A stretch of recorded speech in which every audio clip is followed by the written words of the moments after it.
Episode 310, Negotiations.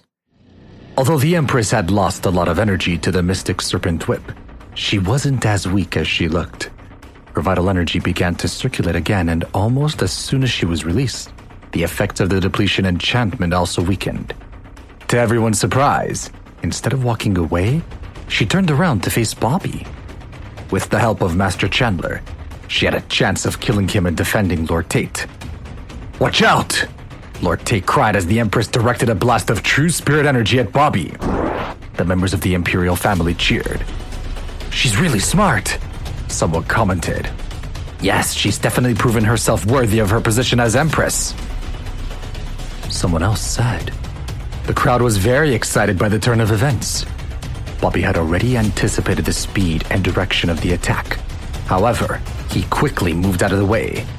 Since they were still on top of the flying Irish shield, the fight had to take place at a close distance. Each contestant had to be careful not to fall off the edge. Loki, seeing that Bobby was in danger, swung the Mystic Serpent Whip toward the Empress, who hadn't counted on the cat joining in. Bobby lost his balance, causing his leg to smash into the Empress's ankle. This turned out to be his advantage. His leg contained the power of lightning combined with some Great Moon Pirate's true spirit.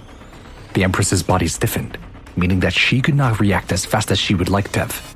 Loki, sensing an opportunity, drew his claws and leaped straight at her face. A red gash appeared on her cheeks, and the protective energy of her true spirit was shattered. She toppled over backward and fell off to the edge of the flying Irish shield. Bobby had won. The Empress trembled with rage and humiliation. She had just been beaten by a cat in front of all of her subjects. Even being beaten by Bobby would have been preferable. She retreated toward the protection of Master Chandler and the other elders. Bobby knew that he didn't win due to his courage, intelligence, or strength. In reality, he had only won because of the help of the weapons and enchantments of the Great Moon Pirate. Even still, the Empress had nearly won, which just proved her formidable strength. With the fight over, Lord Tate said, "Come with me." Bobby happily joined him. Meanwhile, Master Chandler, Empress Louisa, and a couple of other elders from the True Lord rank were busy talking among themselves. "Why don't we use this chance to finish off Lord Tate?" one elder suggested. "If we kill or severely injure him, the balance of power in the Great Canopy Country will be completely altered."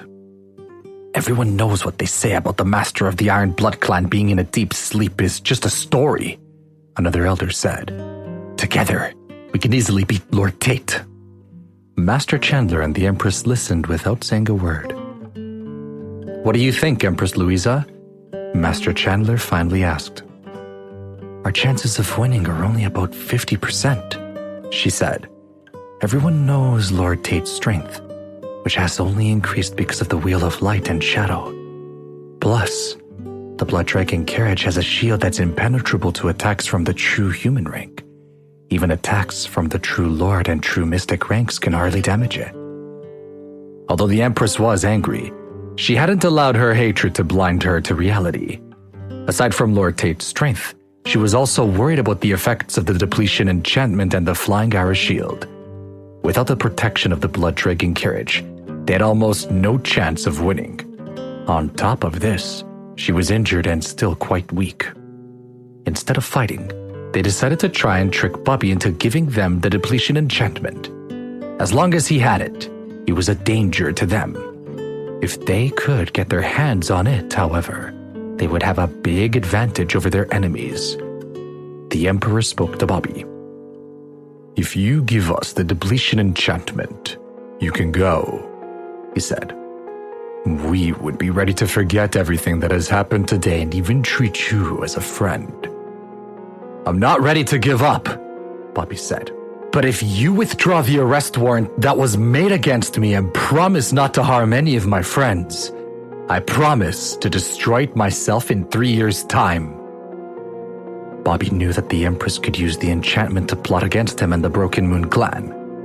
At the same time, he wasn't in the mood to fight anymore. By promising to destroy the depletion enchantment in 3 years, he wouldn't lose anything. It would have lost most of its power by then anyways. Okay, the Emperor said, but just remember to keep your promise. The Empress also agreed reluctantly. In the worst case, she would have to keep a low profile for 3 years and be careful not to provoke Bobby or his friends. Once they agreed and everything was settled, the blood-dragging carriage departed with Bobby in it. The Imperials watched it leave with looks of resentment on their faces. Some of the elders couldn't control themselves and began to vent their objections. "We just can't let them leave unpunished," one elder said. "They're going to spread the news of today's events everywhere," another said. "The power of the Imperials will be severely undermined." Master Chandler tried his best to calm them down by explaining more about the history of Lord Tate's clan. "It's true that our position has been undermined," he said. "No one can deny the patriarch of the Iron Blood clan is very strong. But a few hundred years has passed since he fought with the patriarch of the Scarlet Moon cult. The normal lifespan of sovereigns from the Origin Core realm is between 500 to 800 years. Although it's said that the patriarch of the Iron Blood clan is in deep sleep and might wake up one day, he was already severely injured when he fell into a coma. I say there's a good chance that he's actually dead. Even if he's still alive, he's probably much weaker than before. Otherwise, the Iron Blood clan would have already tried to unite with the Great Canopy country. For now, the best thing we can do is bide our time." Master Chandler continued. "A very large event is approaching soon. It's important not only for the northern continent, but also for the middle continent, and even for the 10 great factions." "Are you talking about the True Dragon Gathering?" one elder asked. Just the mention of the name itself made everyone excited. "You all know how big the True Dragon Gathering is," Master Chandler said. "It happens only once every 10 years, and it's where all true prodigies are given the chance to access the 4 great inheritances. In the past 10,000 years, the Sacred Legacy Inheritance has appeared once during the event. The 7 Sword Inheritance has appeared twice, and the other large and small inheritances combined has appeared 100 times. Attending is a very special privilege." Seeing how interested everyone was, Master Chandler continued. "The event takes place in the Green Flower region. The 10 great factions, all the large clans, and the Origin Core realm sovereigns can all recommend candidates. If a candidate is granted an inheritance, they will also receive knowledge of its weapons and secret techniques. Such knowledge is enough to change the destiny of any clan. Let's not waste our energy fighting now. The best thing that we could do would be to focus on preparing for the gathering, where we will get the chance to prove what we are really worth." Everyone nodded in agreement. Even the Empress seemed pleased with the idea. Inside the blood-dragging carriage, Bobby thanked Lord Tate for his help. "I'm really grateful," he said. "You turned up just in time." "But what are you going to do now?" Lord Tate asked. "You've made enemies with the Imperials, the Connor family, and even the Blue Sword Palace. Where are you going to go from here?" Bobby didn't have an answer. He had completed Mr. Hayden's mission, but the results hadn't been what he had expected. Instead of helping him, Empress Louisa tried to kill him.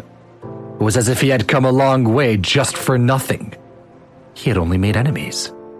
And there wasn't much point in returning to the 13 clans either, since he couldn't help them. At least here, there would be more opportunities and resources available to him.